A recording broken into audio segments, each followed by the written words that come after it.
Hello, everyone, and welcome to the latest episode of the Metabolism and Menopause podcast. My name is Stephanie, and I am your host and CEO of Vitality OET. We are a women's nutrition, health, and fitness company that focuses predominantly on women's hormones, particularly as they start going through perimenopause and onwards. We know that during this time in your life, so many things happen. You start experiencing hot flashes, night sweats, irritability, brain fog, and weight gain around the middle that seems to have come out overnight, out of absolutely nowhere, despite you not changing anything. So you go back to cutting calories, cutting carbs, doing a bunch of cardio, all the things that you used to do to lose weight, yet nothing seems to work anymore. In fact, the scale sometimes goes in the opposite direction and you just end up feeling worse. But we know now that your body is inherently different than what it was prior to these hormonal changes. So our mission here is to teach women about how their bodies change during this time in their life, so you can finally reach your health and fitness goals, feel in control and at home in your body again, live a life full of vitality, and really understand how to take care of this new body of yours. So it's December, you guys. Super exciting. Whatever holidays that you celebrate around this time of year, they're coming up and it is super exciting. And I know people are already thinking about January. I'm just going to do whatever I want right now until January hits, and that's when I'll start. However, I think it's really important to note that most people gain anywhere from 8 to 7 or 7 to 8 pounds over the holidays, and it takes up until March or even May to try and lose that weight. So then you're starting backwards. You're not setting yourself up for success for a great 2024. So what I really want to talk about on this podcast episode in particular is the 3 steps to really start getting into your menopause fat loss journey, what you can do, nothing extreme, to really set yourself up for success for 2024. I know this time of year, things can be really overwhelming. It seems like you're rushing around everywhere. You're traveling like crazy. You've got holiday parties, and it can feel really, really tough to quote unquote stay on track, or it's really easy to be like, screw it. I'm just going to take these last 3 months of the year and just wing it. Whatever happens, happens. And then in January, I'll start fresh. But I'm telling you, that's a huge mistake. So I'm going to go over the 3 things to really start doing, to start focusing on. But I do want to mention that there has been a lot of people that are struggling and are telling me these things. So we decided impromptu to launch a 14-day mini challenge to just help you stay on track over the holiday season without feeling ashamed of having your favorite treats. You're not feeling deprived, keeping it super simple, making sure it's not time consuming to really help you set up again for that wonderful 2024. There's going to be prizes in this as well. So you could win a Starbucks gift card. Who doesn't love those red cups this time of year? An Amazon gift card. You can get 12 months of exercise programming, a customized 12-week custom macro plan to take you from January all the way through the end of March to really set you up for a good, solid 2024. And of course, many, many more things. If you want to get started with that, there is a link and more information in the show notes for you as well. But make sure this is a great opportunity and it's going to be really fun. We did something like this similar over the summertime that was a huge hit and people saw a lot of great changes. So we want to do something super simple, super easy over the holiday season. So now let's get into the meat and potatoes of how to really start your menopause fat loss journey. So nutrition can be incredibly overwhelming. Everywhere you look, there's contradictions as to what works, what doesn't work, what you should do, what you shouldn't do, and what works for one person might not work for the other. Then we toss perimenopause and menopause into the mix, and the only real words to describe this are desperation, overwhelm, feeling hopeless, because what worked for Susie didn't work for you, and then Cindy's telling you to do something else.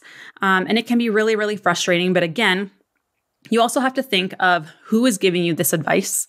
Would you go to them for other health and fitness advice? Would they be able to tell you how it's affecting your hormones, how it's affecting your metabolism? Do they understand how the body actually works?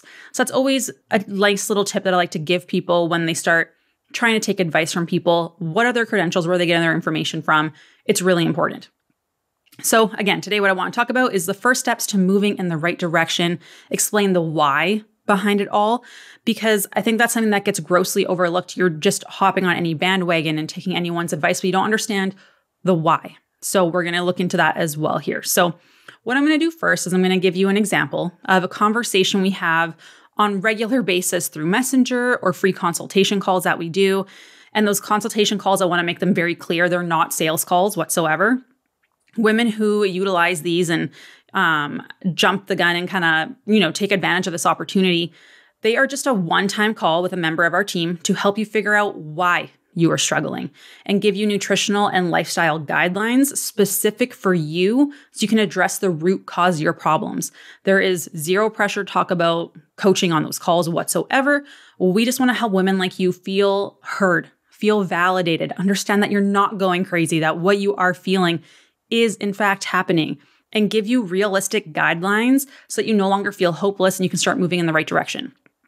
So here's kind of how it goes down. We do like a full inventory of where you currently are and what your past looks like in all areas of your life. And this is because the body is an accumulation of everything that you have gone through up until this very moment in time. So in order for you to be successful and get a customized plan from us, we need to really understand your body, your mind, everything.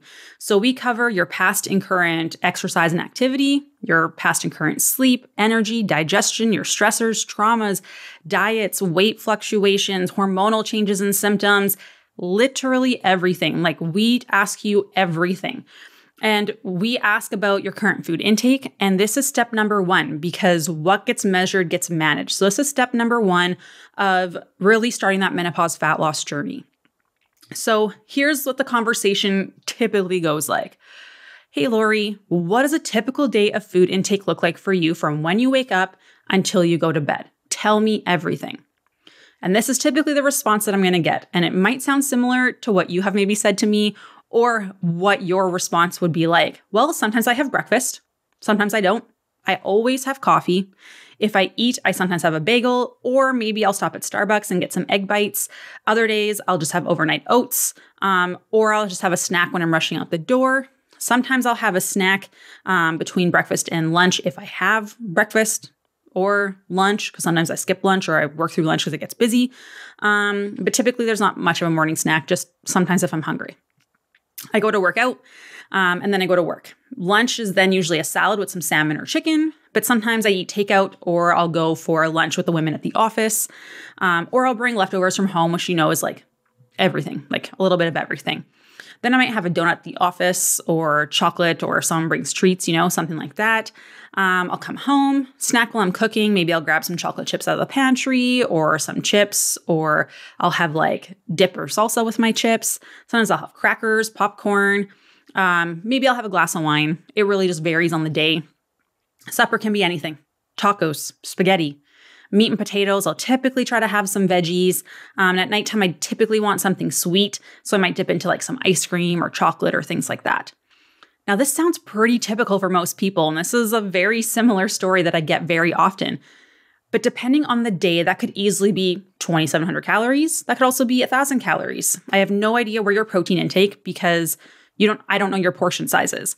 But if you're skipping meals, I'm guessing you're probably going to be on the low protein intake side. So truth is, despite you telling me everything, I actually have no idea where your average food intake is. And if I can't figure that out, I doubt you know too. So this is why tracking is so important. Track your food. This is step number one. And this doesn't mean this is something you got to do forever, because again, what gets measured gets managed, because we have no idea what we're putting into our bodies otherwise. If you're not actively tracking your habits or your food intake or behaviors that you're trying to change, good luck actually trying to improve on them. You can say like, oh, I'm working on getting more protein. But are you actually getting more protein? How do you know? You don't know if you don't measure. So I know a lot of women get like triggered by this. They have a big aversion for tracking food because they are so scared that they'll have to do it forever. That's going to create a poor relationship with food. That's going to take too much time. But these sound a lot of excuses as opposed to thinking of, hey, this could actually be really helpful in the short term to help me be more aware of my choices, to be more mindful about what I'm putting in my body. It could actually help me have a better relationship with food, because I'm not tracking how little I can possibly eat, but making sure that I'm eating consistently and that I'm eating enough food. Being aware that some foods could cause some cravings or lack of energy. I can have my cake and eat it too. I just got to account for it. So you also might think it might be time consuming at the beginning. And at the beginning it can be, but it's a skill that you're trying to develop. It's going to take some time. So just like learning to knit or to shoot a basketball, for example. At first, it's going to take a lot of concentration to knit. Like if I were to try to knit something now, I would have to, have someone teach me how to do it. I would be very slow, right? I would likely make some mistakes and have to go back and fix things. It's going to take me a long time. But with practice, I don't have to think as much about over, under, through all the things that you got to do with knitting. I will get quicker at doing it. I won't be making as many mistakes. It'll come more naturally and I almost won't have to think about it. Same with shooting a basketball. The first time that you're shooting a basketball, you might be thinking about, okay, like alignment of my forearm. Am I watching the ball in the hoop? Are my knees bent? Am I following through at the end? And the more you practice, the more accurate you're going to get, right? You're going to be better at that skill, but you're also not going to have to think about it as much. You're not going to be thinking about bending your knees. You're not going to be thinking about the follow through. It becomes more natural. And the same thing comes with tracking food, but we don't give ourselves enough time to actually learn that because we're so like, nope, too time consuming. But anything is time consuming when we're just learning. So you have to realize that this is a learning process and it's going to take some time and that's going to be okay. It's the same with the tracking stuff. Like it's going to take time to learn how to measure and weigh foods. It's going to take time to understand what serving sizes look like, creating your own database of recipes and meals that you save. And then that makes things quicker in the future. But again, it's not just going to happen overnight. I'm not going to pick up a pair of knitting needles tomorrow and become super quick and amazing and being able to do all this fancy stuff knitting. It doesn't work that way. So now that we've already thrown away I don't want to track forever, I'm going to have a bad relationship with food, I don't have time, those excuses are already now invalidated. We know that's going to take practice and it can actually really help you with your relationship with food, being aware of the kinds of foods that you're eating and realizing you can fit everything that you want to eat, learning how to eat. You're not trying to eat as little as possible and that you don't have to track forever. So now what's next? Let's say you've tracked your food now, because a lot of women will typically, I'll tell them, I need you to track because I have no idea where things are falling. Like I have an idea of where I want you to be based on all the history we did, but I need to get a better idea of where you are now, because let's say I tell you to increase your calories. If I get you to increase your calories by 800, you're going to get constipated. You're going to get bloated. You're not going to feel good. The scale is going to go up because that's a very big jump. Or if I increase too little, we might not see any changes. Or, like we have to allow your body time to adapt. So I need to know where you're at so I can give you the proper changes to do slowly so that you don't have any adverse side effects. This is really important. So you've tracked for a bit. So step 2 is now assessing things. You are just collecting data. It's just like a science experiment. There's no emotion attached to the numbers of calories, the carbs, the protein, the fat. They don't mean anything. I'm not judging how much you're eating those. I'm looking at these numbers to help determine, are you getting enough of what you need for your body to thrive, for you to function properly, for you to feel good, and to get your metabolism hormones in the right position. There is no negative connotations to any single number that you are going to log. And I mean, I eat treats. I love my pecan pie this time of year. It's my favorite thing to indulge in. If you bring me a donut, you best believe I'm going to eat it. It's just data. And I am a true science nerd. I love reading studies. I love learning. I loved doing research studies when I was in grad school and comparing the data in grad school and really understanding what all of it meant. The thing that I hated in grad school was writing the grants, writing the papers, because it was like, oh, cool, I did the experiment and got the results. Love this. I learned so much. I don't want to do anything else.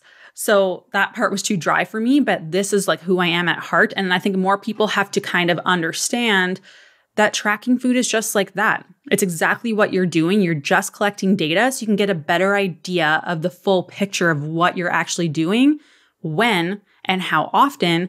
And then we can do step 2, which is assessing this data. So I know that sounds super boring, but let me give you an example, because you can track all you want, right?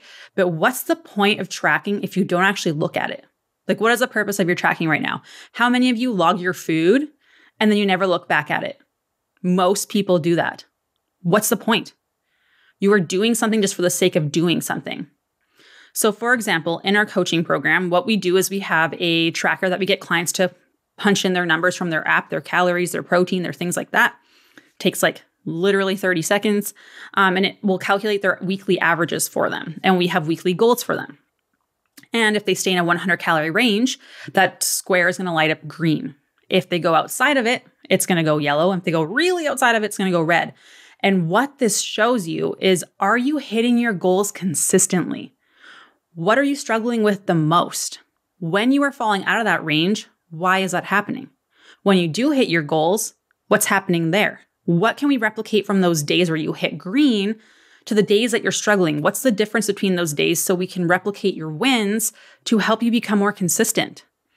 We can then help you also figure out like what kind of foods we need to hit. If there's like consistently, we're just not hitting protein, for example. Okay, what kind of things can we encourage you to do? Is it changing your protein serving sizes? Is it incorporating more snacks? Like, what does that look like? It helps us help you. And then, of course, is there things that weren't actually food-wise, like items that helped you reach your goals? So was it you actually planned your suppers for the week? Was it that you cut up veggies on hand? Was it that you had like high protein snacks just in your car that week? What are the things that are helping you be successful? If you're not looking back at this data, there's really no point in collecting it because you're like, didn't hit my goals. I'll just do it again tomorrow. Oh, didn't hit my goals. I'll just try again tomorrow. Oh, didn't hit my goals. I'll just try again tomorrow. Does that not sound like a lot of you?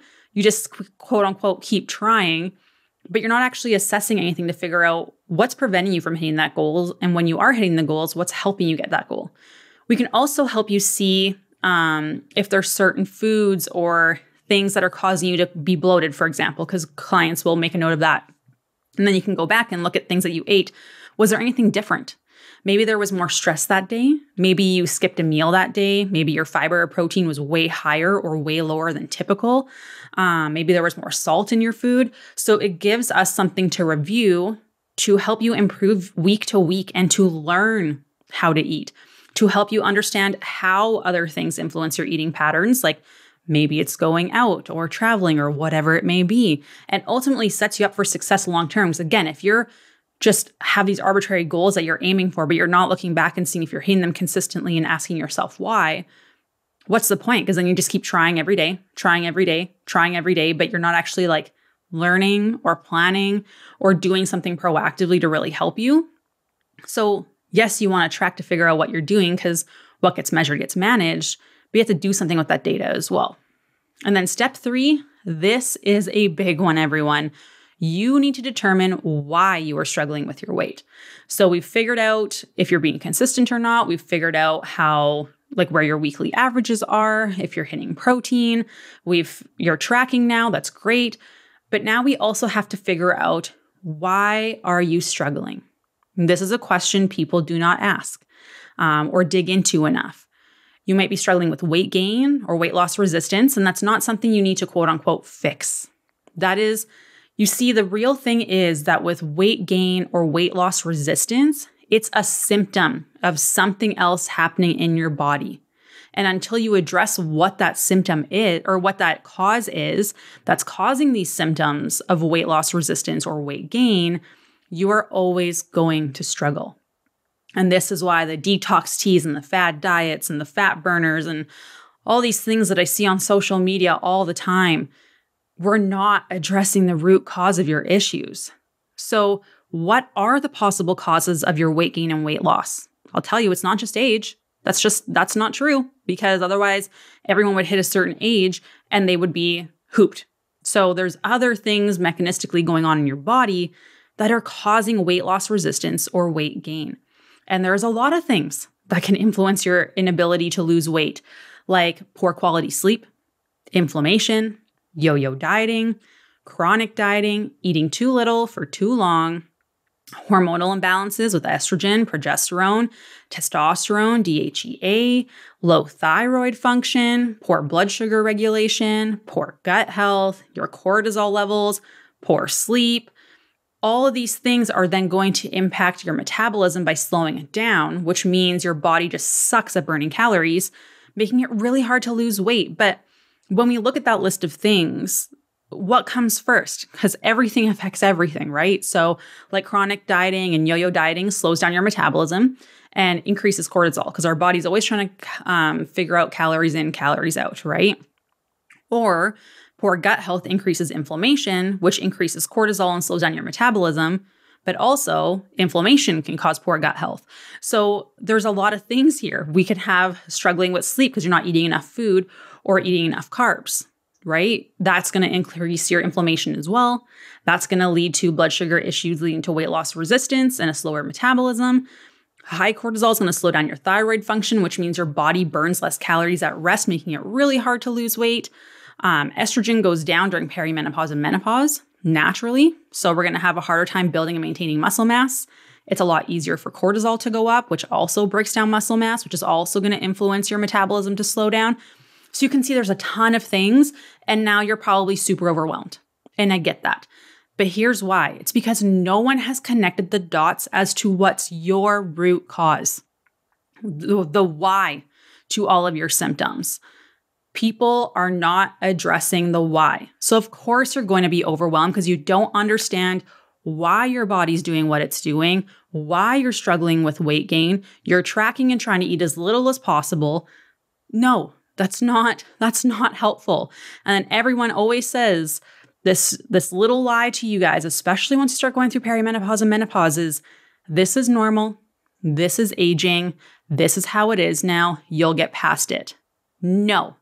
I am not accepting that response from anyone, and I do not care who they are. This is why we do multiple health assessments for you when you come to the program to really get to know you, your life, what your body is going through, and the symptoms that it is emitting, and figuring out what the cause of those are. Because if you don't address the root cause, you will not get anywhere. So for those people who are not our clients, we have this wonderful thing called the free Metabolism Menopause quiz. We created it because there is so much overwhelm and women are so confused and they have no idea what's going on in their body. They didn't even understand perimenopause, right? So we created this specifically to help you identify why you can't lose weight. And more importantly, the steps on how to fix it. And the quiz will help you with this. The quiz for the show notes is in the link below. And again, I know this stuff can be super overwhelming. So I just want to go over like the basis for you of what to do moving forward, because I know now you're probably feeling overwhelmed. And I never want you to leave here feeling overwhelmed. I want you to feel hope and that you know that you're going to be able to do this. So 1, track your food. Very important. If you can, use an app like MyFitnessPal or MyNet Diary. Those are great ones. Assess what you're tracking. Don't just track and forget about it. Are you consistently hitting your goals? Where are you falling? You can make an Excel spreadsheet or something like that if you want to help you with that, because the apps typically won't give you a weekly average. 3, figuring out what is causing your weight loss resistance and weight gain. Again, we can help with that. You can take the quiz that is linked in the show notes, or you can book a consultation call and we can do it in real time via Zoom, which some people like because they can ask questions in real time with us. And then step 4 is create and follow a plan, which again, we do through the quiz or the consultation call, whatever you prefer. Again, both are in those show notes here for you. And again, I want to be super, super, super clear here. Consultation calls are not sales calls. They are just a one-time call with a member of our team to help you figure out why you are struggling and how to address it, okay? Get to those root causes of your problems. There is no pressure to talk about coaching whatsoever. We just want to help you finally feel heard, validated, and give you realistic guidelines so you can start moving in the right direction without feeling super helpless and unheard anymore. And again, lastly, we're doing that 14-day mini challenge. I'm super excited about it. We had lots of fun the last time we did something like this. Again, you could win a Starbucks gift card, an Amazon gift card, 12 months of exercise programming, a customized macro plan, and so much more. Head to the show notes to sign up for that. It starts December 11th.